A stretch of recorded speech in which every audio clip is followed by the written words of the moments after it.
नमस्कार दोस्तों आज के वीडियो के अंदर हम देखेंगे हिंदी शिक्षण विधियों के टॉप इम्पोर्टेंट 50% दोस्तों सभी टेट भर्तियों के लिए, चाहे किसी भी राज्य की टेट भर्ती हो, थर्ड ग्रेड भर्ती हो, उन सभी के लिए ये इम्पोर्टेंट पर्सन रहेंगे। ये 50% ही है जो बार बार एग्जामों में रिपीट होते हैं और बार बार एग्जामों में पूछे जाते हैं दोस्तों। तो अगर आप किसी भी भर्ती की तैयारी कर रहे हैं, चाहे टेट हो चाहे थर्ड ग्रेड हो, तो एक बार इन क्वेश्चनों को आप जरूर देख लें दोस्तों। चलते हैं दोस्तों क्वेश्चनों की ओर। एक बार सभी मित्र वीडियो को लाइक और शेयर कर दें और जो नए साथी पहली बार चैनल पर आए हैं वो चैनल को सब्सक्राइब जरूर कर लें। पहला क्वेश्चन आपकी स्क्रीन पे है दोस्तों। भाषा सिखाने का उद्देश्य है। भाषा सिखाने का उद्देश्य क्या होता है दोस्तों? भाषा सिखाने का उद्देश्य दोस्तों, यहाँ पे मैं आपको सही ऑप्शन है वो बताता जाऊंगा, क्योंकि अगर मैं चारों ऑप्शन बोलूंगा फिर उत्तर बताऊंगा तो बहुत लंबा वीडियो बनेगा, जिससे आपको बहुत अधिक समय में बहुत कम ज्ञान प्राप्त होगा। और मेरा उद्देश्य रहता है कि कम समय के अंदर अधिक ज्ञान आप तक पहुंचाने का दोस्तों। पहला क्वेश्चन क्या है? भाषा सीखने सिखाने का उद्देश्य है। भाषा सीखने सिखाने का क्या उद्देश्य होता है दोस्तों? विभिन्न स्थितियों में भाषा का प्रभावी प्रयोग करना। हम भाषा सीखते हैं या सिखाते हैं, इसका हमारे यही उद्देश्य रहता है कि अगर हम सीखते हैं तो विभिन्न स्थितियों में हम भाषा प्रयोग कर सकें, और अगर किसी को सिखाते हैं तो वो विभिन्न स्थितियों के अंदर भाषा का प्रयोग कर सके। नेक्स्ट में चलते हैं। 2 नंबर क्वेश्चन है, एक भाषा शिक्षक के लिए सर्वाधिक महत्वपूर्ण है। एक भाषा शिक्षक है, उसके लिए सर्वाधिक महत्वपूर्ण क्या है दोस्तों? भाषा शिक्षक के लिए सर्वाधिक महत्वपूर्ण होता है दोस्तों बच्चों को भाषा प्रयोग के जो अवसर है वो उपलब्ध कराना। इंपॉर्टेंट क्वेश्चन है दोस्तों। एक भाषा शिक्षक के लिए सर्वाधिक महत्वपूर्ण होता है कि बच्चों को भाषा प्रयोग के अवसर उपलब्ध कराए। नेक्स्ट क्वेश्चन में चलते हैं। भाषा का प्रयोग जीवन के विभिन्न संदर्भों में होता है। जो भाषा का प्रयोग है हम जीवन के विभिन्न संदर्भों के अंदर करते हैं दोस्तों। नेक्स्ट क्वेश्चन में चलते हैं। भाषा स्वयं में, जो भाषा है मित्रों वो स्वयं में है। भाषा स्वयं के अंदर एक नियमबद्ध व्यवस्था है। भाषा स्वयं में एक नियमबद्ध व्यवस्था है दोस्तों। नेक्स्ट क्वेश्चन में चलते हैं। भाषा की कक्षा में एक शिक्षक बच्चे से क्या अपेक्षा करता है? एक शिक्षक है जो भाषा की कक्षा के अंदर बच्चों से क्या अपेक्षा करता है दोस्तों? क्या अपेक्षा करता है? बच्चे सवालों के बंदाए जवाब न दें। इंपॉर्टेंट क्वेश्चन है दोस्तों ये। एक शिक्षक होता है जो भाषा की कक्षा में सभी बच्चों से यह अपेक्षा करता है कि जो बच्चे हैं वो कोई भी सवाल हो उसके बंदाए मतलब रटे रटाए उत्तर ना दे दोस्तों। नेक्स्ट क्वेश्चन में चलते हैं। बच्चे अपने परिवेश से स्वयं भाषा अर्जित करते हैं। इसका एक निहितार्थ यह है कि बच्चों को समृद्ध भाषिक परिवेश उपलब्ध कराया जाए। बच्चे हैं जो परिवेश से स्वयं है वो भाषा को अर्जित करते हैं। इसका यह अर्थ है कि बच्चों को हमको क्या करना चाहिए? एक समृद्ध जो भाषिक परिवेश होता है वो उपलब्ध करवाना चाहिए। नेक्स्ट क्वेश्चन में चलते हैं। नेक्स्ट क्वेश्चन है मित्रों क्वेश्चन नंबर 7। भाषा की पाठ्य पुस्तकें साधन होती है दोस्तों। भाषा सीखने में जो पाठ्य पुस्तकें होती है वो क्या होती है? साधन होती है। ऐसा क्वेश्चन है जो सबसे ज्यादा बार इनमें से रिपीट होता है एग्जाम के अंदर। नेक्स्ट क्वेश्चन में चलते हैं। बच्चों की भाषा संबंधी क्रमिक प्रगति का लेखा जोखा रखना से संभव है। किससे संभव है दोस्तों? पोर्टफोलियो से। बच्चों की भाषा संबंधी जो क्रमिक प्रगति है उसका जो लेखा जोखा रखना है वो पोर्टफोलियो से संभव है, और बहुत ही आपके लिए इंपॉर्टेंट क्वेश्चन है ये। नेक्स्ट क्वेश्चन में चलते हैं। नेक्स्ट क्वेश्चन है, पत्र पत्रिकाएं भाषा सीखने में, जो पत्र और पत्रिकाएं होती है ये भाषा सीखने के अंदर क्या होती है? साधक होती है। जिस प्रकार पाठ्य पुस्तकें हैं उसी प्रकार दोस्तों। नेक्स्ट क्वेश्चन में चलते हैं। बच्चों की भाषा के आकलन का सर्वाधिक प्रभावी तरीका है। बच्चों की जो भाषा है उसका अगर आप आकलन करना चाहते हैं तो उसका सबसे प्रभावी तरीका है प्रश्न पूछना और पढ़ी गई सामग्री पर प्रतिक्रिया व्यक्त करना या कराना दोस्तों। नेक्स्ट में चलते हैं। भाषा अर्जन में महत्वपूर्ण है। भाषा अर्जन के अंदर क्या महत्वपूर्ण है दोस्तों? भाषा के विभिन्न रूपों का प्रयोग। भाषा अर्जन में महत्वपूर्ण है भाषा के जो विभिन्न रूप है उनका प्रयोग दोस्तों। नेक्स्ट क्वेश्चन में चलते हैं। निम्नलिखित में से कौन सा भाषा शिक्षण का उद्देश्य है? इनमें से भाषा शिक्षण का उद्देश्य है निजी अनुभवों के आधार पर भाषा का सृजनशील प्रयोग करना। भाषा शिक्षण का उद्देश्य होना चाहिए दोस्तों। भाषा हम सीखते हैं उसका मतलब है हमारे निजी जो अनुभव है उनके आधार पर हम जो भाषा है उसका सृजनशील प्रयोग कर सकें। नेक्स्ट क्वेश्चन में चलते हैं। 13 नंबर क्वेश्चन है दोस्तों। प्रश्न पूछना, प्रतिक्रिया व्यक्त करना, परिचर्चा में भाग लेना, वर्णन करना, ये क्या है दोस्तों? ये क्या है? भाषा सीखने सिखाने तथा आकलन के तरीके होते हैं। आप प्रश्न पूछोगे, फिर आगे से प्रतिक्रिया व्यक्त की जाएगी। अगर आप परिचर्चा में भाग ले रहे हैं या आप किसी का वर्णन कर रहे हैं तो ये क्या है? या तो आप भाषा सीख रहे हैं या भाषा सिखा रहे हैं या किसी भाषा का आप आकलन कर रहे हैं दोस्तों। नेक्स्ट क्वेश्चन में चलते हैं। बहुभाषिक एवं बहुसांस्कृतिक कक्षा में, बहुभाषिक एवं बहुसांस्कृतिक कक्षा में बच्चों की मातृभाषा को समुचित समान स्थान देते हुए मानक भाषा से भी परिचय कराना चाहिए। दोस्तों बहुभाषिक यानी बहुत भाषाएं बोलने वालों बच्चों की अगर कक्षा हो या बहुसांस्कृतिक यानी बहुत जो बच्चे हैं उनकी अलग अलग संस्कृति है तो उसके अंदर जो उनकी मातृभाषा है उसको स्थान देना चाहिए, उसका सम्मान करना चाहिए दोस्तों। और जो मातृभाषा है उसका प्रयोग करते हुए जो मानक भाषा है उसका भी वहां पर परिचय कराना चाहिए। नेक्स्ट क्वेश्चन में चलते हैं। क्वेश्चन नंबर 15 है। भाषा के व्याकरण की समझ को, जो भाषा की व्याकरण है उसकी समझ को संदर्भपरक प्रश्नों के माध्यम से आंका जाना चाहिए। भाषा के जो व्याकरण की समझ है उसको संदर्भपरक जो प्रश्न होते हैं उनके माध्यम से आंका जाना चाहिए। ये इंपॉर्टेंट क्वेश्चन है 15 नंबर दोस्तों। नेक्स्ट क्वेश्चन की ओर चलते हैं। बच्चे के घर की भाषा और विद्यालय की भाषा के बीच के संबंध को, जो बच्चे के घर की भाषा है और जो बच्चे के विद्यालय की भाषा है उनके बीच का जो संबंध है उसको उसकी विविधता और लचीलेपन के साथ देखना चाहिए।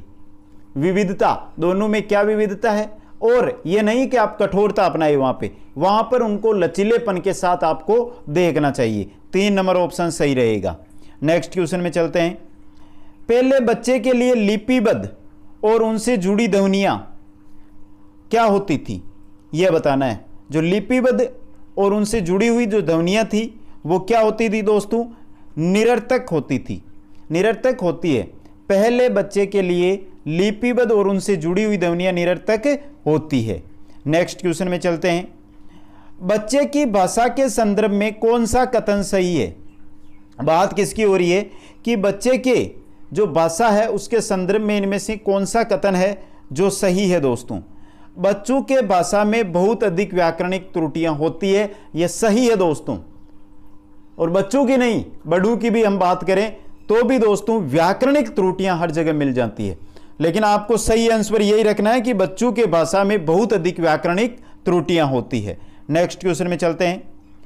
भाषा की कक्षा में बच्चे स्वाभाविक अभिव्यक्ति के लिए किसी भी प्रकार का रेखांकन कर सकते हैं, यह कथन है। जो भाषा की कक्षा है उसके अंदर जो बच्चे हैं वो स्वाभाविक प्रकृति के, स्वाभाविक अभिव्यक्ति के लिए किसी भी प्रकार का रेखांकन कर सकते हैं, तो ये कथन है, ये गलत है दोस्तों। स्वाभाविक प्रकृति के आधार पर वो रेखांकन कर सकते हैं, ये कथन कैसा है? गलत है। नेक्स्ट क्वेश्चन नंबर 20 की ओर चलते हैं। सृजनात्मकता का विकास करने में कौन सा सहायक नहीं है? आप बात किसका कर रहे हो? आप सृजनात्मकता का विकास कर रहे हो, तो ऐसी स्थिति में सहायक नहीं है। कौन नहीं है दोस्तों? सहायक नहीं है प्रश्नों के उत्तर लिखना। प्रश्नों के उत्तर लिखना यह कोई सृजनात्मकता का विकास करने में सहायक नहीं है। जैसे कविता पूरा करना हो, चित्र पर आधारित मौखिक या लिखित वर्णन करना हो, अधूरी कहानी को पूरा करना हो, यह होता है दोस्तों सृजनात्मकता के विकास में सहायक। नेक्स्ट क्वेश्चन की ओर चलते हैं। क्वेश्चन नंबर 21 है दोस्तों। उच्च प्राथमिक स्तर पर कहानी रचना के लिए उपयोगी सामग्री होगी। उच्च प्राथमिक स्तर पर आप क्या कर रहे हैं? कहानी लिख रहे हैं, तो उसके लिए उपयोगी सामग्री क्या होगी? श्यामपट्ट, फ्लैश कार्ड, चित्रकथाएं, ये सभी। कहानी रचना के लिए ये सामग्रियां हैं जो सभी उपयोगी है दोस्तों। यह सभी 4 नंबर ऑप्शन आपका यहां पे सही रहेगा। नेक्स्ट क्वेश्चन में चलते हैं। क्रियात्मक अनुसंधान में शोधकर्ता, जो क्रियात्मक अनुसंधान होता है उसके अंदर शोधकर्ता विद्यालय या उससे संबंधित व्यक्ति, जैसे चाहे शिक्षक हो, चाहे छात्र हो, चाहे प्राचार्य हो आदि हो सकता है। जो क्रियात्मक अनुसंधान है उसके अंदर जो शोधकर्ता है उसके अंदर विद्यालय से संबंधित कोई भी हो सकता है दोस्तों। नेक्स्ट क्वेश्चन में चलते हैं। मधुमक्खियां नृत्य द्वारा संप्रेषण करती है, वह कौन सा संप्रेषण है? जो मधुमक्खियां हैं यह नृत्य के द्वारा संप्रेषण करती है, तो ये कौन सा संप्रेषण है दोस्तों? दृश्य संप्रेषण। ऑप्शन ए आपका, ऑप्शन 1 यहां पे सही रहेगा। नेक्स्ट क्वेश्चन में चलते हैं। उपचारात्मक शिक्षण की सफलता निर्भर करती है, जो उपचारात्मक शिक्षण है इसकी सफलता किस पर निर्भर करती है? समस्याओं के कारणों की सही पहचान पर। और सबसे ज्यादा बार इंपॉर्टेंट क्वेश्चन और सबसे ज्यादा बार पूछा जाता है ये क्वेश्चन। नेक्स्ट क्वेश्चन में चलते हैं। उपचारात्मक हिंदी शिक्षण हेतु निम्न में से कौन सा परीक्षण प्रयोग किया जाता है? उपचारात्मक हिंदी शिक्षण के लिए इनमें से कौन सा परीक्षण है वो प्रयोग किया जाता है? निदानात्मक परीक्षण। निदानात्मक परीक्षण के अंदर जब बालक के सामने कोई समस्या आ जाती है तो उस समस्या का क्या कारण है, क्यों आई है, कौन सा उसका कारण है, उसका पता लगाया जाता है दोस्तों। नेक्स्ट क्वेश्चन में चलते हैं। उपचारात्मक शिक्षण में किस अनुदेशन सामग्री का उपयोग किया जाता है? बात हो रही है उपचारात्मक शिक्षण में किस अनुदेशन सामग्री का है जो प्रयोग किया जाता है? अभिकर्मित अनुदेशन सामग्री का प्रयोग या उपयोग किया जाता है उपचारात्मक शिक्षण के अंदर। यह भी इंपॉर्टेंट क्वेश्चन है एग्जाम की दृष्टि से 2021-22 के लिए। नेक्स्ट क्वेश्चन में चलते हैं। 27 नंबर क्वेश्चन है। निम्न में से क्या एक उपचारात्मक शिक्षण का एकमात्र लक्ष्य है? निम्न में से क्या एक उपचारात्मक शिक्षण का एकमात्र लक्ष्य क्या होता है? बच्चों की अधिगम से संबंधित समस्याओं को हल करना। जैसे निदानात्मक परीक्षण के अंदर हमने पता किया था कि बच्चे के क्या समस्या है, समस्या कारण क्या है। फिर जो उपचारात्मक शिक्षण है इसके अंदर जो समस्याएं हैं उनको हल किया जाता है, उसका सॉल्यूशन निकाला जाता है। नेक्स्ट क्वेश्चन में चलते हैं। क्वेश्चन नंबर 28 है दोस्तों। प्रतीकवाद सिद्धांत किसे कहा है? प्रतीकवाद सिद्धांत किसे कहा है दोस्तों? निर्णय सिद्धांत को। इंपॉर्टेंट क्वेश्चन है ये भी दोस्तों। नेक्स्ट क्वेश्चन में चलते हैं। क्वेश्चन नंबर 29 है। मनुष्य के भावों एवं विचारों के पारस्परिक आदान प्रदान का माध्यम है, क्या होता है? भाषा। बहुत सिंपल क्वेश्चन है। मनुष्य के चाहे भाव हो चाहे विचार हो, उनका आदान प्रदान करने के लिए जो माध्यम होता है वो कौन सा होता है? भाषा होती है दोस्तों। नेक्स्ट क्वेश्चन के अंदर चलते हैं। क्वेश्चन नंबर 30 है। भाषा शिक्षण के अंतर्गत दृश्य सहायक सामग्री का उपयोग होता है। भाषा शिक्षण के अंतर्गत जो दृश्य सहायक सामग्री होता है उसका उपयोग क्या होता है? शुद्ध लेखन में उसका उपयोग किया जाता है। 2 नंबर, जैसे श्यामपट पर अगर आपको कुछ लिखा हुआ है, आप उसको देख के लिख रहे हैं, तो वहां पर आप शुद्ध उच्चारण नहीं कर रहे हैं, आप शुद्ध लिख रहे हैं दोस्तों, तो 2 नंबर ऑप्शन सही रहेगा। नेक्स्ट क्वेश्चन में चलते हैं। 31 नंबर क्वेश्चन है। व्याकरण का मुख्य उद्देश्य निम्न में से किसका विकास करना है? बात किसकी हो रही है? व्याकरण की। व्याकरण का मुख्य उद्देश्य निम्न में से किसका विकास करना है दोस्तों? पढ़ने के कौशल का, बोलने के कौशल का, लिखने के कौशल के, तीनों कौशलों का, चाहे पढ़ना, बोलना, लिखना, तीनों कौशल है। व्याकरण का मुख्य उद्देश्य इन तीनों कौशलों का विकास करना होता है, तो उपरोक्त सभी कौशलों का विकास करना। 4 नंबर ऑप्शन आपका यहां पे सही रहेगा। नेक्स्ट क्वेश्चन है। निम्न में से व्याकरण शिक्षण की विधि है, इनमें से व्याकरण शिक्षण की विधि कौन सी है दोस्तों?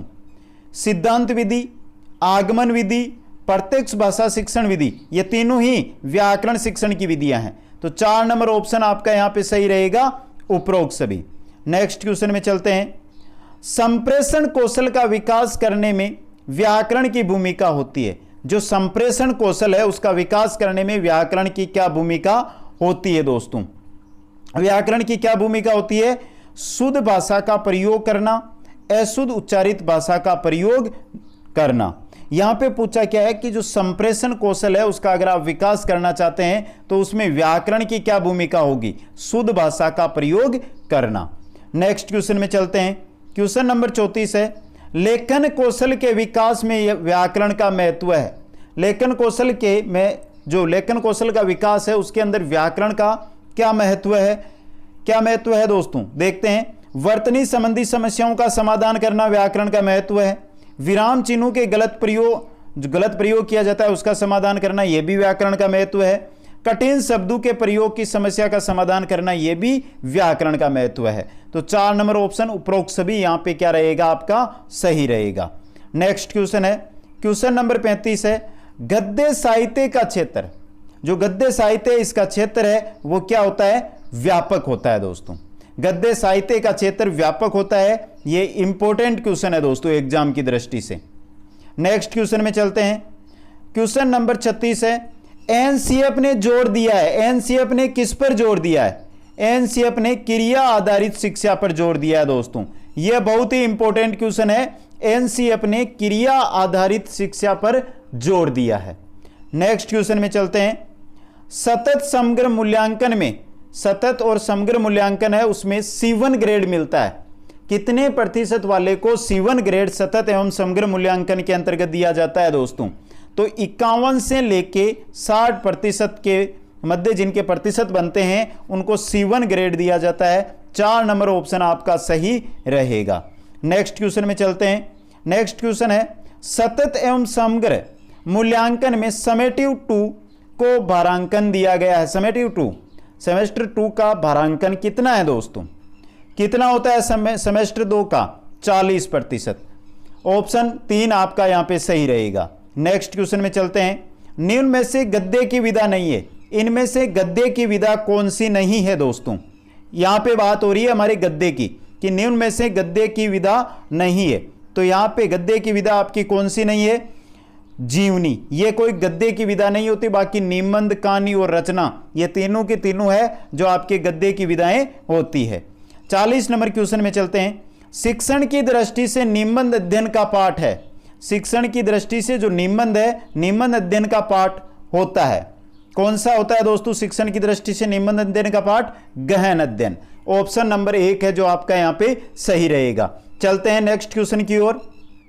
41 नंबर क्वेश्चन है, मौन पठन का लाभ है। मौन पठन का क्या लाभ है दोस्तों, मौन पठन का मित्रों लाभ होता है वो है स्वाध्याय की प्रवृत्ति विकसित करना। मौन पठन के द्वारा जो स्वाध्याय है उसकी प्रवृत्ति है वो विकसित की जाती है। 2 नंबर ऑप्शन आपका यहां पे सही रहेगा। नेक्स्ट क्वेश्चन है क्वेश्चन नंबर 42, एक अच्छे मूल्यांकन की विशेषता नहीं है। एक अच्छा मूल्यांकन है उसकी क्या विशेषता नहीं होती है दोस्तों, वेदता, वस्तुनिष्ठता, आत्मनिष्ठता, व्यापकता। दोस्तों एक अच्छे मूल्यांकन की विशेषता नहीं है, तो इनमें से अगर हम अच्छे मूल्यांकन की बात कर रहे हैं मित्रों, तो अच्छे मूल्यांकन की जो विशेषता है आत्मनिष्ठता, आत्मनिष्ठता अच्छे मूल्यांकन में नहीं होना चाहिए दोस्तों।